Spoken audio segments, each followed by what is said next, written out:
নমস্কার বন্ধুরা, তোমরা সবাই কেমন আছো? আশা করি সবাই খুব ভালোই আছো। তো আজকে আবার চলে এসেছি তোমাদের সামনে আর একটি মাংসের রেসিপি নিয়ে। তো চলো শুরু করা যাক ম্যারিনেটটা।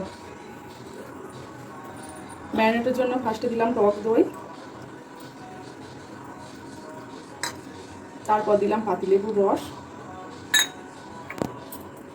পর দিলাম জিরে গুঁড়ো, ধনে গুঁড়ো, গোলমরিচের গুঁড়ো, আদা বাটা, হলুদ গুঁড়ো, লঙ্কা গুঁড়ো।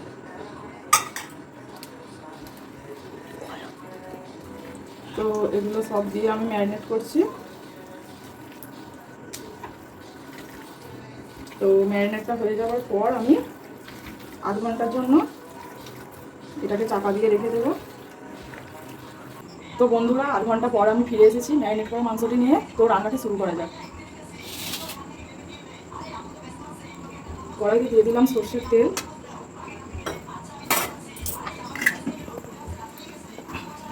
আলুটা আগে ভেজে নেব।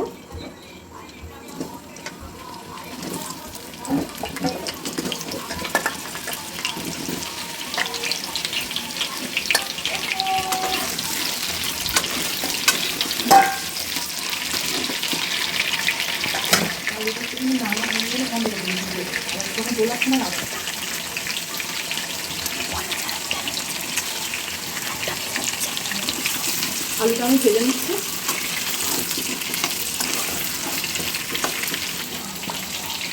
তো বন্ধুরা, আলুটা আধ ভাজা হয়ে যাওয়ার পর এতে আমি দিয়ে দিলাম হলুদ গুঁড়ো আর দিয়ে দিলাম নুন। তো নুন স্বাদ মতো, হলুদটা দিয়ে আরও ভালো করে একটু ভেজে নেব। তো দেখো বন্ধুরা, আলুটা ভালোভাবে ভাজা হয়ে গেছে। এবার আমি তুলে নিচ্ছি।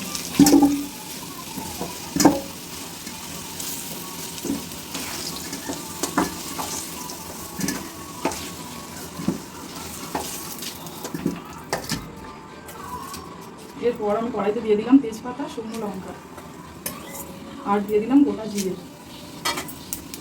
দিয়ে দিলাম পেঁয়াজ কুচি।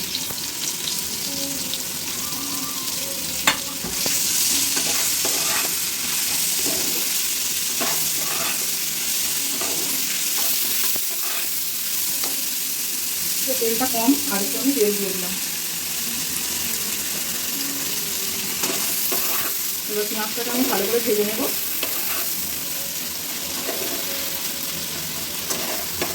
বন্ধুরা, পেঁয়াজটা ব্রাউন কালার হওয়ার পর আমি ওদের একটু চিনি দিয়ে দিলাম, আর দিয়ে দিলাম রসুনের পেস্ট। তো চিনি আর রসুনটা দিয়ে আমি ভালো করে কষিয়ে নিচ্ছি।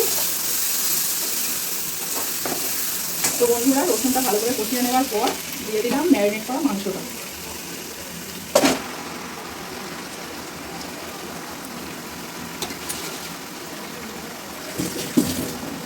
ম্যারিনেট করা মাংসটা এবার আমি ভালো করে কষাবো।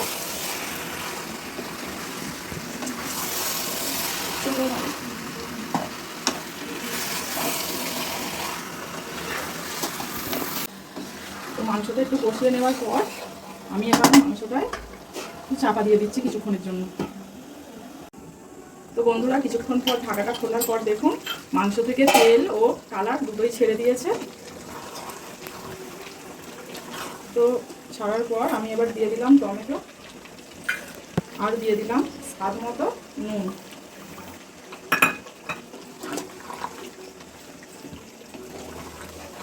তো এই মাংসটা তো কালবাট মাংস, সেই জন্য একে একটু দমে দিয়ে দিয়ে রান্নাটা করতে হবে।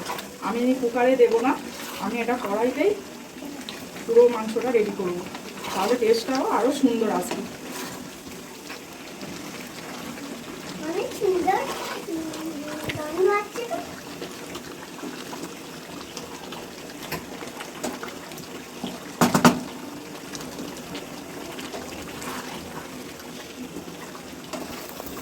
তো দেখুন বন্ধুরা, মাংস খুললাম, খোলার পর আলুটা দিয়ে দেবো। তো এখানে আলুটা দেওয়ার পর আমি বেটে রেখেছি গোটা এলাচ, দারচিনি, লবঙ্গ, এটাও দিয়ে দিলাম। দিয়ে দেওয়ার পর আরেকটু কষিয়ে এবার আমি জল দিয়ে দেবো। তো জলটা আমি ঠান্ডা জল দেবো না, এখানে আমি উষুম গরম জল দেবো। তাহলে দিলে মাংসটা, সলিড মাংসগুলো যে শক্ত হয়ে যায় জল দেওয়ার পর, গরম জলটা দিলে আর ওটা হবে না।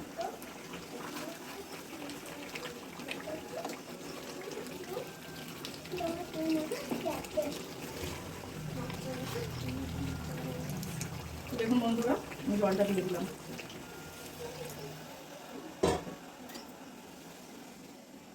জলটা দিয়ে এটা আমি চাপা দিয়ে কিছুক্ষণ দমে মাংসটাকে হতে দেবো।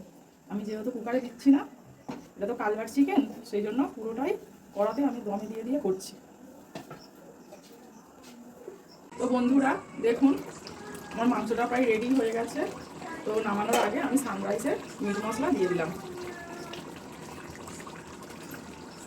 তোমরা কিন্তু এই কালভার মাংসটি অবশ্যই বাড়িতে ট্রাই করো, কেমন লাগে কমেন্টে প্লিজ জানিও।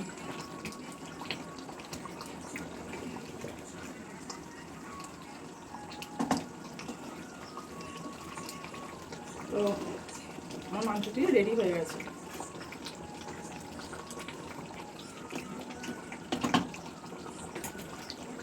তো বন্ধুরা, আমরা তরকারিটা ঢেলে নিলাম কড়া থেকে।